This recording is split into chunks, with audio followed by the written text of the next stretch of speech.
Hello everyone, Ember here, and welcome back to a new video. In this one I'd like to talk about a whole bunch of new cards that were revealed from the set Stellar Miracle that will feature in our set Stellar Crown that releases this September. And honestly, I think some of the trainers that were revealed today might be broken. They might be broken.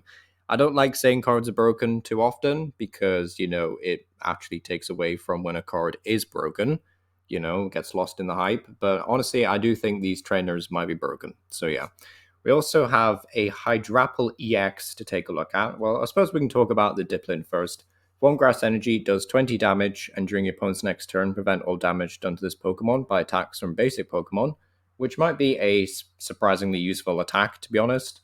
Pretty good against stuff like Chien-Pao and Raging Bolt, of course. What I will say is that it's a bit of a shame, but I don't think this Hydrapple and this Diplin really has a lot of synergy with the Festival deck. Like, you could argue that you could slot this Diplin in if you really wanted to, but unfortunately, I don't think the Hydrapple has a ton of synergy. Now, to me, it's a bit strange that they didn't save this Hydrapple EX for the Paradise Dragona set, which is the special set releasing in Japan as a Dragon set, which, it's surprising. Like, why would they not save Hydrapple for that? So, my guess is that they'll do either another Dragon type like Hydrapple EX, or they'll do a single prize Dragon Hydrapple or something, something like that anyway. But yeah, Hydrapple EX, 330 HP, so pretty tanky to be honest, like quite up there with the likes of Charizard, which is always nice to see. Has the ability Ripe Charge that says once in your turn you may attach a basic Grass Energy from your hand to one of your Pokemon. If you do, heal 30 damage from that Pokemon. Not the craziest energy acceleration in the world, especially not compared to something like Gardevoir, but it is still pretty cool because it does have synergy with its attack, and it does have synergy with Ogerpon, which is, fantastic. So the attack for 2 Colorless Energy, Syrup Storm, does 30 damage, and this attack does 30 more for each Grass Energy attached to your Pokemon. So, yeah, I think that's a pretty solid attack, pretty solid ability. It's going to scale pretty fast. You get a bunch of Ogerpons and Applins down turn 1, which is quite easy to do with the likes of Bugcatcher set. And then, of course, Ogerpon is acting as a bit of a draw engine here, so you will be able to use it to find things like Rare Candy. So, yeah, well, to the extent of like Arven and Red Candy and stuff. So, either way, Hydrapple seems pretty decent. I think it has legit potential. It's nothing too broken or crazy, but to be honest, I don't want more broken decks than standard. I want things to kind of mellow out a bit, to be honest. I don't want another Charizard anytime soon, really. So, yeah, Hydrapple seems pretty solid, though. Next up is we have Lapras. Now, this was a second one of the leaked cards, so it is confirmed that Cinderace and Galvantula were indeed real. So Lapras EX has 2 attacks. Power Splash does 40 damage for each energy attached to this Pokemon, which is, could be quite scary with the likes of Baxcalibur. But really, the main appeal of this card is for its second attack, Larimar Rain, which for a Water Psychic Metal says look at the top 20 cards of your deck and attach any number of energy cards you find there to your Pokemon in any way you like. That is absurd. Like, the top 20? Really? Like, it's just an absurd amount, especially IRL. Can you imagine taking the top 20 cards out of your deck to search for energy? One thing I will say is I can't really think of anything off the top of my head that would want to fork out 3 different energy just to potentially accelerate stuff from the top 20. Because, of course, the more consistent you try and make this, and the more different energy you have to get involved in energy acceleration, all the rest of it, you're eating into your consistency, and you're supposed to be making room for extra energy cards so you can actually hit them off the top 20. That's like my main concern with this. I still think it could be quite scary, and I'm kind of theorizing that maybe Gyarados EX, I know I said I didn't have any ideas a minute ago, but, like Gyarados EX potentially could be quite funny with this. How you get the energy on here, well, I don't know. Maybe the new supporter that ramps 1 energy from the deck or something. I guess that's an option here, or like the new Araglass from Shrouded Fable. But either way, Larimar Rain, it just depends on like what we are accelerating energy to, and is it worth it? Because that is some crazy energy acceleration, but just like the what was it called? The Amazing Rare Jirachi, I think it was, had a similar attack. The attack cost is still quite awkward. So yeah, interesting to see though. Can have some very crazy potential, really. Next up though is we have a Dreadnought, which does have a pretty cool ability, Impregnable Shell, which says if an attack from your opponent's Pokemon would deal 200 damage or more to this Pokemon, prevent that damage, which is a very nice thing to have in a game where the damage output is getting crazier and crazier. And in some decks, well, Charizard still has Entei, but Charizard itself can't really avoid scaling damage throughout the game, so you would be able to wall off something like a Charizard, which is quite cool. The attack, Hard Crunch, does 80 damage, and if your opponent's active Pokemon already has any damage counters on it, this attack does 80 more. So the attack isn't super great. It can be used for like reverse energy. You could use stuff like Baxcalibur to charge up energy. But yeah, the ability is kind of cool. Could definitely make for a bit of a fun deck, really, for this Dreadnought. So yeah, it's quite cool. Also fun if we see a Dreadnought EX, I guess, but I don't think we'll see one of them. Hopefully we do, but yeah, it'd be nice if we did.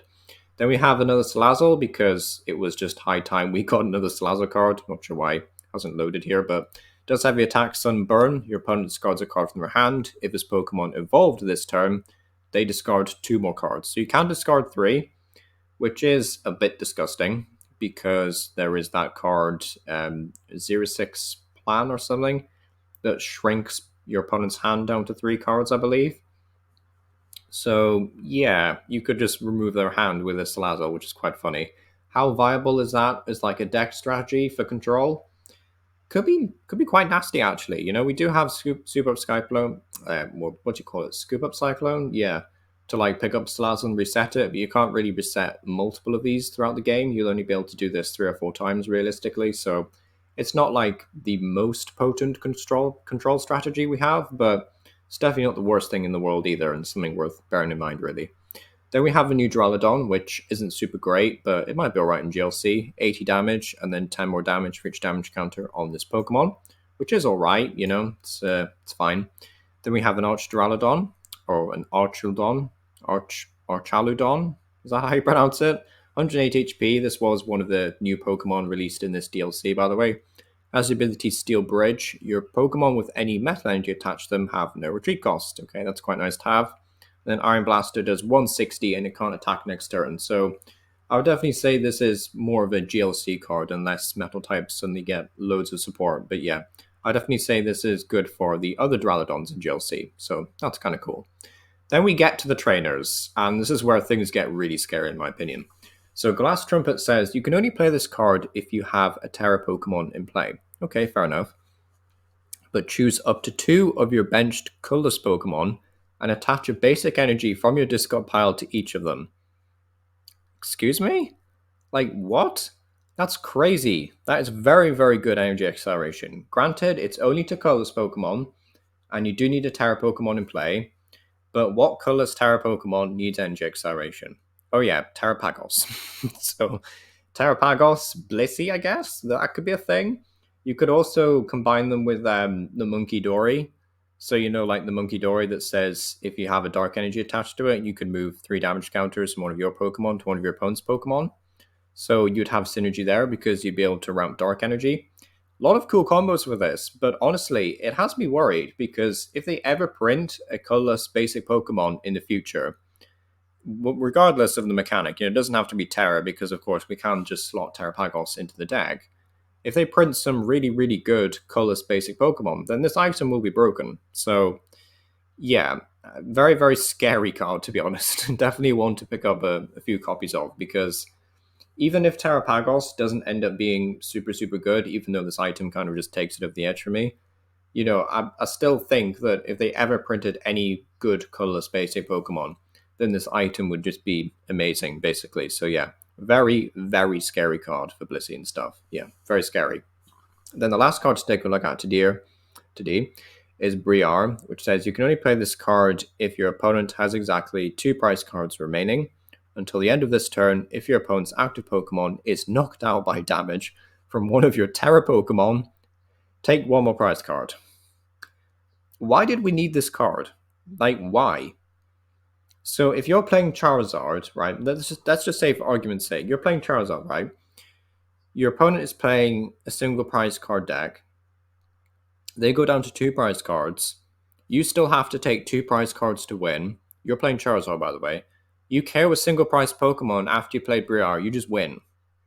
So, like, why does this card exist? Same for Dragapult, and yeah, I guess Terapagos, but Why are like Dragapult and Charizard getting more buffs? I don't understand this. It's a bit weird, to be honest. I don't know why they felt we needed this card. It can also just be used at any other point in the game, provided, of course, your opponent has exactly 2 prize cards remaining. So, if you're playing a single prize card deck, I guess, and then you have like a Terra Pokemon, well, you have to attack with a Terra Pokemon, I guess. But like either way, this card just seems super strong. Yeah, very, very scary card, to be honest. Yeah. Honestly, Glass Trumpet and Briar are a bit scary to me. Glass Trumpet especially. These Pokemon are like kind of fun, but I don't think they're super great. Hydrapple and Lapras seem pretty good though. Like Lapras, I guess it'll depend on what Pokemon you want to accelerate to and how easy it is to actually pay this attack cost. And then Hydrapple just seems pretty good with Ogerpon, so that's going to be cool. Ogerpon and like Torterra really. So yeah. Also, this could be energy ramp for Torterra and Venusaur. That could be quite fun. But yeah, seems to be quite a lot of interesting cards coming around in Stellar Miracle. Sadly, as mentioned before, we won't see these cards until September, which is a wee bit of a shame, to be honest. We're going to go all of July and August before we see these cards in the West, but we'll start to see these played in Japan soon enough because they do release in Japan on July 19th. So yeah, stay tuned. We will cover some deck profiles over the summer, just if you want to get a heads up on testing, but yeah, some very, very scary cards revealed here. But yeah, this trumpet, honestly, I think this is terrifying. Like, it just seems like such a broken card, but especially in combination with things like Raiding Greninja and Trekking Shoes, yeah, seems broken. Briar also seems really, really strong for some reason. I don't know why they printed more Charizard support like that, but yeah. Okay, yeah, let me know what you think down below. Do you think these cards are broken? Do you think they're really strong or whatever? But yeah, let me know what you think down below. It's been our power, and yeah, thank you for watching.